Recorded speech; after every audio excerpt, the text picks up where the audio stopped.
আজি হৈছে মহাশিৱৰাত্ৰি আৰু সকলোকে মই শিৱৰাত্ৰিৰ শুভেচ্ছা জ্ঞাপন কৰিছোঁ আপোনালোকক। আজি মই গৈছিলোঁ তিনিচুকীয়াত থকা শিৱধামলৈ। তাতে বৰ ধুনীয়া বস্তু এটা দেখিলোঁ। এই মানুহজনে অপেন নিজৰ হাতত টেটু বনাই আছে। এনেকৈ পিছে টেটু বনাবলৈ অলপ ৰিস্ক লাগে, ইনফেকশ্যন হোৱাৰ চান্স থাকে বুলি মই ভাবোঁ। যদি আপোনালোকে গম পায় যে ইনফেকশ্যন হোৱাৰ কিবা চান্স থাকে নেকি, তেনেহ'লে এটা কমেণ্ট কৰি জনাবচোন। তাৰপিছত আৰু ওম ন আজি শিৱৰাত্ৰিৰ দিনাখনি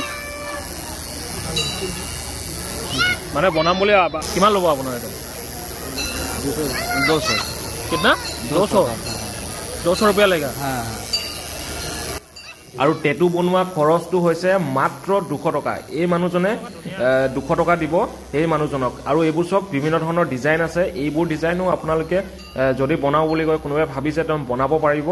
আৰু বিভিন্ন ধৰণৰ ডিজাইন আছে ইয়াত। আৰু চাওক এতিয়া এই টেটুটো বনোৱা কমপ্লিট হৈ গ'ল। আৰু এইটোৱে হৈছে এই টেটুটোৰ ফাইনেল লুকছ। কেনেকুৱা লাগিছে আপোনালোকে এবাৰ কমেণ্ট কৰিব। আৰু মই কিন্তু ছাজেষ্ট নকৰোঁ যে এনেকৈ মানে ধৰি লওক বাহিৰত টেটু বনোৱাটো। যদি আপোনালোকে বনাব বিচাৰিছে তেনেহ'লে ভাল টেটু আৰ্টিষ্টৰ ওচৰত নাইবা ভাল দোকানত গৈ পিনে আপোনালোকে বনাব পাৰিব।